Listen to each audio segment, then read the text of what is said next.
Қанша жыл болса да качествосы мощный. Ассалаумалейкум жігіттер, қалдарың қалай? Сіздермен қайтадан Abzik Motors. Бүгін бізде аяқ астынан шолу Audi 80, Audi B4, Audi бочка деп айтып жатамыз халық арасында. Дәл осы көлік 1992 жылғы объемы 2 куб моновпрысқты қозғалтқышпен жабдықталған. 90 айғырдың күші бар капоттың астында. Күші бар емес пе? Күші 56 піл, 28 маймыл, 48 жираф, 6 кененің күші бар. Ой, болмай. Колесадағы бағасы шамамен более-менее жүріп тұрған варианттарына 1 миллион теңгеден жоғары, тіпті жақсы экземплярлардың өзіне 1,5-2 миллион сұрап отқандар бар. Бұлай қарап тұрсаң, 30 жыл болған ескі неміс көлігіне біз осындай ақша береміз. Осыдан 10 жыл бұрын елестетейікші, 2012 жылдары мен әкеммен автосалонға барып, Lada Priora автокөлігін сатып алған болатынбыз. Ол кездегі универсал шанағындағы Lada Priora автокөлігі 1 миллион 380, 1 миллион 390 мың теңгедей тұратын шамамен. Дәл қазір қарасаң, осыдан 10 жыл бұрын керемет кездер ғой.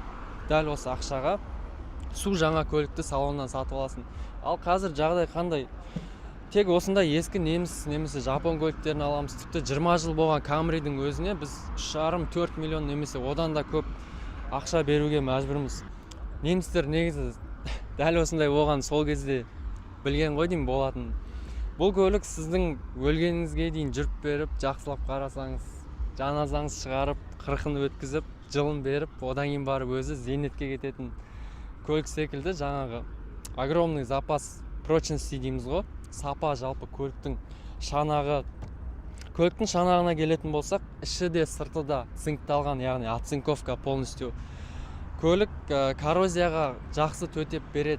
Көлік жақсы қарасаңыз, басқа көліктермен салыстырып жатырмын қазір, әрине шірімейді.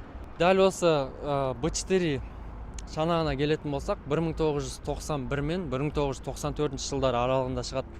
1994 жылы неге екенін білмеймін. Аудиліктер B4 есімін A4-ге ауыстыратын болады. Audi A4 деп аталады. Audi B3 мен B4-дің айырмашылығына келетін болсақ, көп адамдар оны құсатып жатады, бірдей деп айтады, тек сыртқы элементтер ғана өзгерген деп айтады, бірақтан негізінде ондай емес. Audi B4 мен B3-дің айырмашылығы ол ең бірінші колесный база, яғни көліктің базасы басқаша болады, кішкене үлкенірек болады. Одан кейін сыртқы элементтері, капот, крыло, есіктері, артқы багажнигінде, фараларында егер сіз алып салам деп ойлайтын болсаңыз, онда олар бір-біріне мүлдем келмейді. Айтпақшы, дәл осы базада бізде Golf-тың 4-ші, Golf 4 деп айтамыз ғой, Golf 4 дәл осы базада шығарылған.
Жалпы капот астына келетін болсақ, бізде 2 литрлі моновпрысты қозғалтқышпен жабдықталған. Мононың жалпы инжектордан айырмашылығын айтып кетейін. Монода, монопрысты моторларда ішінде бір ғана форсунка болады. Ол өте үлкен қысыммен бізге жанармай қоспасын жалпы бүркейді. Ал инжекторда білесіздер, бөлек-бөлек келеді. Мерседестерде де KE G-Tronic деп айтылып жатады. Жалпы маған Audilардың бір ұнайтын жері, капот астында негізі өте үлкен мөлшерде сізге орын бар.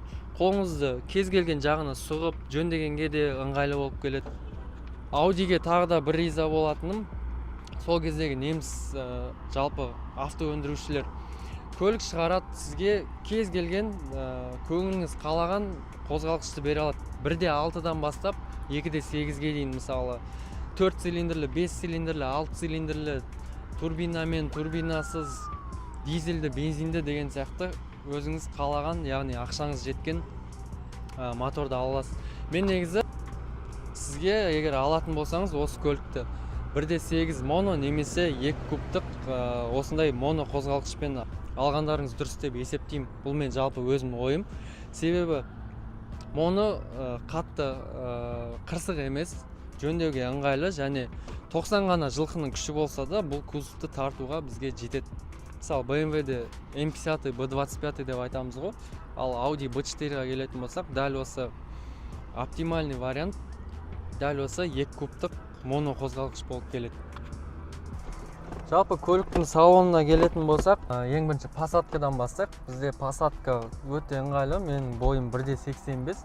Жалпы негізі Audi'ді бір жамандаймайды екен жігіттер бар ғой. Бір жамандайын десең, ешқандай аргумент таппай тұрмын. Мысалы, материалдарды да ұстап көретін болсақ, салон пластиктері қатты да емес, жұмсақ та емес, өзінің бір өте жақсы сапада. Жалпы бұлай қимылдатайын десең де қимылдата алмайсың. Жүрген кезде көлікке 30 жыл болса да бір тықыр-сықыр біз естімейміз. Комплектацияға келетін болсақ, бізде тек алдыңғы электрлі әйнек түсіргіштер. Жалпы мәселе онда емес, бірақтан мынау майда шүйде ұсақ түйек салғыштардың ішінің өзі баркодымен қапталған. Жалпы сапа деген бұлай есінен ақ көрініп тұрады көліктің.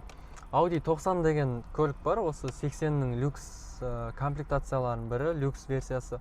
Ол жерде бізде ағаш вставкалары, жаңағы климат контроль, орындық жылытқыштар деген сияқты неше түрлі көптеген опциялар бар.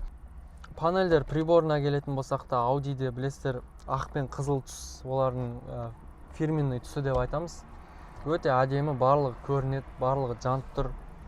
Және мынау Audi бочканың рулі, именно осы рульді Audi жүргізушілер жақсы көреді. Бочкадан алып C4-ларға, A6-терге салып алатындар да бар. Дәл осы рульдердің ішінде Audi'лардың ең ыңғайлы болып келеді. Бізде енді климатқа келетін болсақ, кәдімгі бұрағыштар, ешқандай артық ештеңесі жоқ. Жалпы бұл машинаға басқа ештеңе керек емес деп ойлаймын. 2.8 Quattro комплектацияларында бізде мына жерде толық жетекті қосатын блокировкасымен, климат контроль, жаңағы бүкіл опциялар уже көліктің объемына қарай, комплектациясына қарай солай өсе береді. Так, көлікті айдайық енді, жүрісін көрейік. Мен бірінші рет айдап тұрмын Audi B4. Бұлай қолмен жабылама деп не істеп жатсың ғой мына жақта. Қарашы, тіпті терезелерін жабылған өзі. Ремень тағып алайық.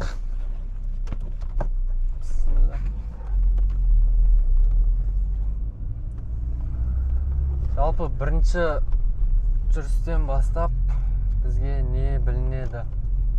Көліктің кішкене салмағы бар екен білінеді. Audi былайша айтқанда өзінің бір жүрісінде де бір ерекшеліктер бар Audi'лерде. 90 аттың күші қалай екенін біз қазір көреміз. Жоқ, былай жаман емес негізі, тартысы қалған ішіне әбден болады. Одан кейін анау жігіттер сұрап жатады ғой, мысалы осындай ақшаға Lada алайын ба, немесе ескі неміс алайын ба деген сияқты. 10 жыл болған Lada мен 30 жыл болған ескі неміске сіз бірдей ақша саласыз деп ойлаймын мен. Себебі мәселе сапада ғой негізі, көліктің сапасында. Жалпы жүрісі мен ойлағам негізі жесткілау жүретін шығар бұдан да. Негізі жүрісі жұмсақ. Жалпы маған Audi'лардың жүрісінде бір ұнайтын нәрсе, ол сіз қотыр жолдан өтіп атыңыз, жаңағы неше түрлі ауыл арасы жолдарында жүріңіз, дыбыс изоляциясы мені жігіттер 10 балдан бір 8 бал беретін едім мен дыбыс изоляциясына. Өте керемет деңгейде. Мен кеше ғана жаңа Kia Rio'ға отқам. Бұдан жаман мен сендерге 100% гарантия берем. 100% гарантия берем. Дыбыс изоляциясы. Одан кейін Audi'дің ходовкасы бізде қазір прям идеальный асфальтта келе жатқан жоқпыз. ходовканы жұмыс істеп жатқанын сезесіз, қотырлардан өткен кезде сезесіз, бірақтан ходовка өзінше бір жұмыс істеп жатқан сияқты сезім болады адамда. Сіздің прям көтіңізге прям қатты сезілмейді деп айта аламын мен. жалпы жұмсақ жаңа айтып кеткендей, гольфтың 4-4 гольф дәл осы базада жасалған. Коробканың жұмысына келетін болсақ, негізі четко түседі ғой, білесіздер ғой. Неміс машинелерінде коробканың қалай жұмыс істейтінін. Және мысалы 50-мен қаланың ішінде келе жатқан кездің өзінде 4-ші сатыда да 2 кубтық мотор оп-оңай жүреді. Айтпақшы, расход қанша қалада? 10 дей ма? 9-10 болса, онда трассада шамамен 7-8 жейді ғой примерно, иә? Жалпы көліктің тартысын көрейік енді, тағы не көреміз басқа?